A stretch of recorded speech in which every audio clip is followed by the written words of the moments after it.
Olá pessoal, vamos dar continuidade ao nosso vídeo sobre deiscência de sutura. Se você não assistiu o vídeo 1, é interessante para você continuar a ter uma boa linha de raciocínio, ok?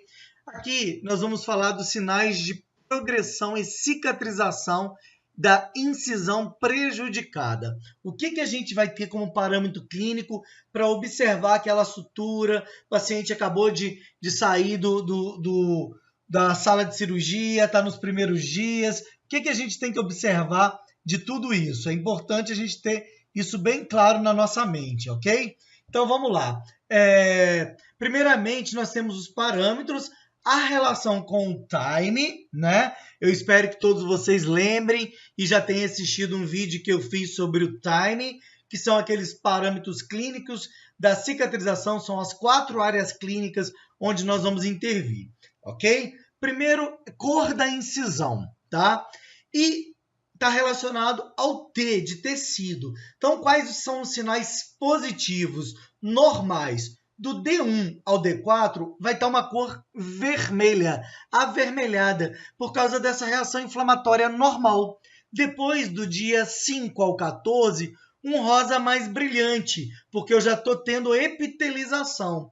Do dia 15 até 1 ano, vai ter um rosa mais pálido, progredindo para uma cor prata em pacientes de pele clara, ou vai ficar mais escuro em pacientes negros. Isso aí porque eu estou fazendo aquela fase de remodelação, ok? Isso é muito importante estar na nossa mente. E aí, quais seriam os sinais mostrando que eu tenho dificuldade no processo de cicatrização? No D1 ou D4, ao invés de estar vermelha, esse vermelho pode estar mais intenso, ter uma tensão na linha de incisão. Eu vou observar um vermelho mais intenso e uma certa tensão na minha sutura. Do D5 ao D9, as bordas podem estar bem aproximadas, mas essa tensão permanece. A sutura tem que perder essa tensão. E ela está ali como se estivesse para romper a qualquer momento. Do D10 ao dia 14, se não houver a deiscência, tá? A cor pode se manter vermelha ou progredir para rosa e pode promover cicatrizes hipertróficas. Então, do dia 10 ao 14, eu posso ter a deiscência propriamente dita ou mesmo uma cicatriz hipertrófica, que é uma alteração do processo de cicatrização, ok? Já na questão do auge da cicatrização, do D5 ao D9, teria uma crista de cicatrização de tecido espessado. A gente observa um espessamento da linha de sutura, mesmo tendo retirado ou não os pontos, a gente vai observar que tem um espessamento, porque eu tenho colágeno recém-formado, tá certo? Então ela pode ser sentida cerca de 1 centímetro de cada lado da incisão ao longo do seu comprimento e persiste na fase da remodelação. Ou seja, eu tenho uma crista, uma elevação dessa cicatriz, ela não está plana, tá bom? Já o sinal de dificuldade não teria ausência de cicatrização. Eu tenho comprometimento, eu tenho a hipertrofia, eu tenho a deiscência, eu observo que ainda tem drenagem de exudato por essa cicatriz, eu tenho algumas alterações, ok? Agora, quando eu falo da área periincisional, tá? Estou falando da pele ao redor da incisão, eu vou relacionar aí com a fase infecção e inflamação. O que é normal? Sinais de inflamação é normal, porque eu tive uma ferida, eu tive um processo cirúrgico, então eu tenho um eritema, lembra? É normal isso, que faz parte. Então eu tenho um edema discreto, uma vermelhidão mais discreta, calor pode estar presente, ou mesmo descoloração da pele, só que isso tende a desaparecer até o 5º dia, que a minha fase inflamatória está diminuindo, lembra disso? E pode ter dor nesses primeiros dias. Porém, o que vai me dizer que o processo está comprometido? O sinal de inflamação persistem ou podem estar ausentes nos primeiros dias da cirurgia, tá? Ou então eles vão prolongar, vão prosseguir, vão insistir além do D5, que era para eu estar controlando a minha resposta inflamatória normal daquela fase inicial da cicatrização. Então, ele está persistindo, ok? Com relação ao exudato, à umidade, eu vou lá no time, é o T, né, da umidade. Do D1 ao D4, eu tenho diminuição do volume, mudança do exudato sanguíneo para sero sanguinolento, tá? E ele vai se resolver também no D5, porque eu já estou mudando de fase do processo de cicatrização.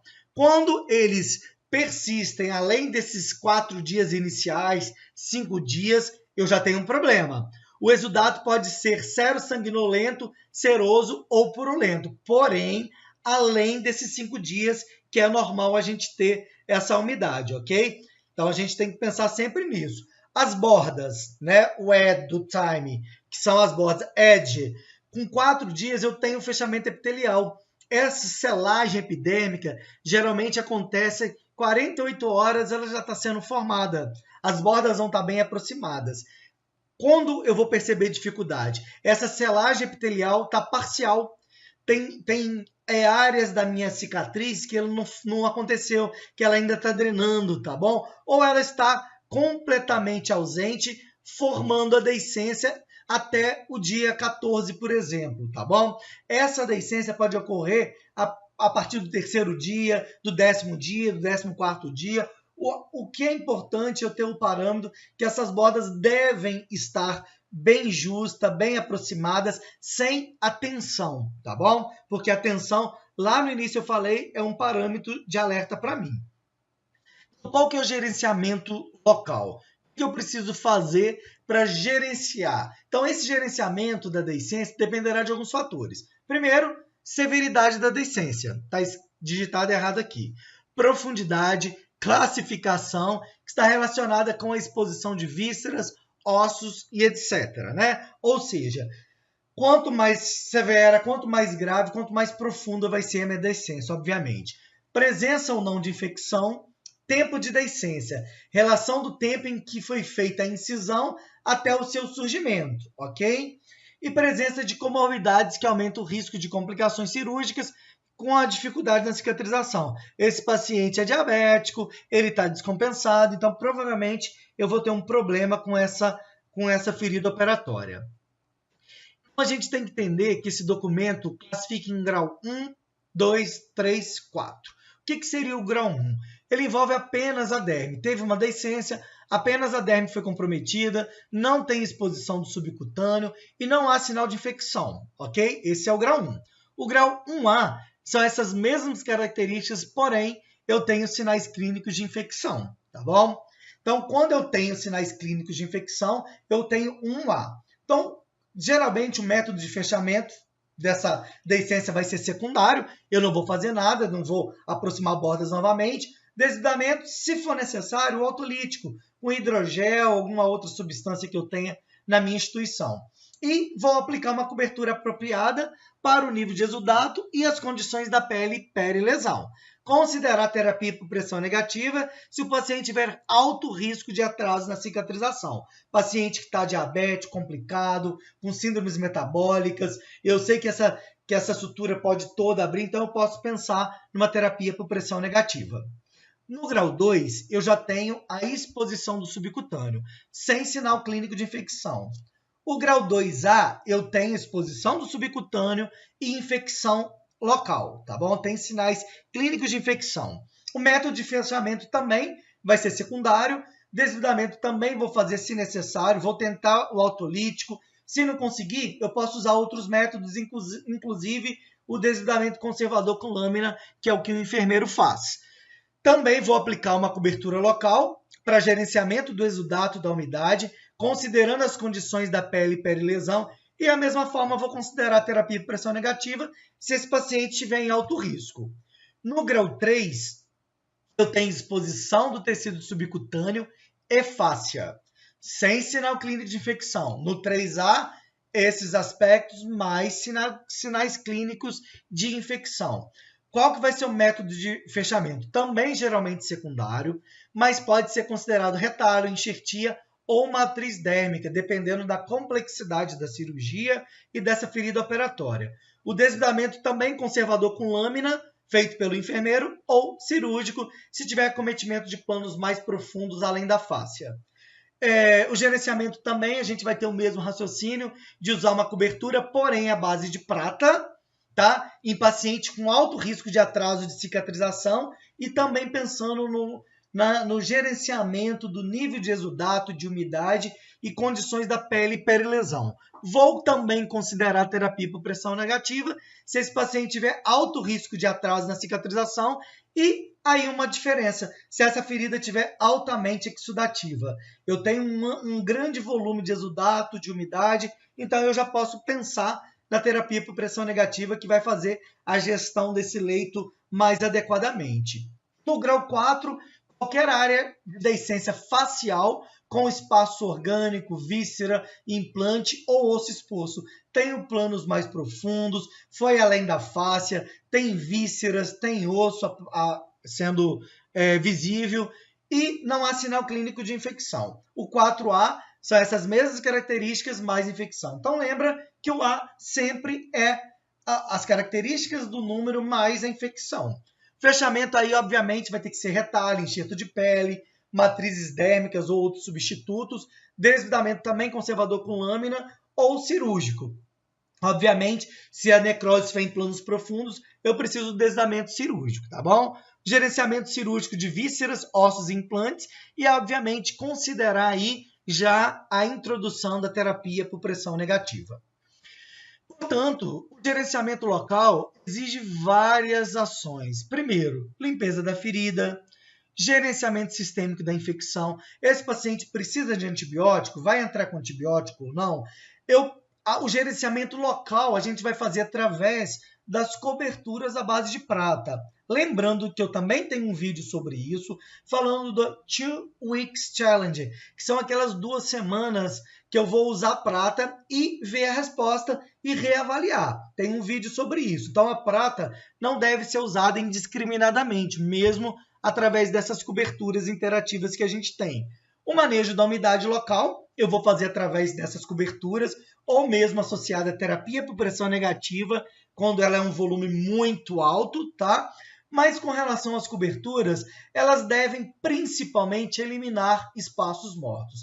Isso daí é uma dificuldade muito grande que as pessoas têm de entender, que eu preciso preencher a cavidade, todos os espaços mortos, porque através do preenchimento eu tenho estímulo à multiplicação celular e previno fistulizações, formação de túneis e sinos e assim por conseguinte, tá bom? Então eu preciso preencher os espaços mortos.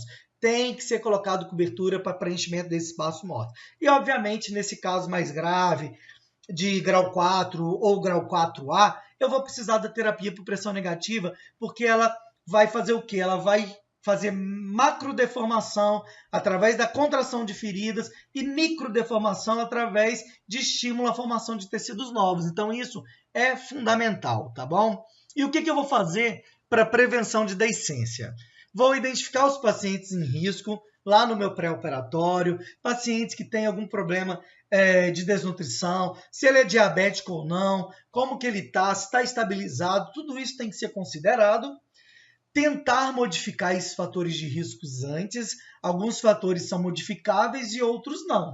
E isso aí é um problema colaborativo. Eu vou precisar do médico, do nutricionista, tá? E de outros profissionais. Monitorar o paciente no pós-operatório, isso é extremamente importante. A equipe de enfermagem está ao lado do paciente, então tem que estar sempre observando o processo de cicatrização, se ele está lá dentro daqueles padrões que a gente discutiu, tá? Ou se já começam sinais de deiscência, ou mesmo sinal de infecção de ciclo cirúrgico. E esses pacientes, hoje a gente tem alguns estudos mostrando que paciente com asa 3, com risco elevado de complicações, ou asa maior que 3, já seria interessante colocar profilaticamente a terapia por pressão negativa. Porém, é algo que a gente precisa avançar muito, né? Já é um esforço enorme conseguir tê-la para tratar a ferida. Para prevenção, que seria o ideal, a gente tem uma dificuldade muito maior. Então, são esses parâmetros que nós temos que observar e ter em nossa mente.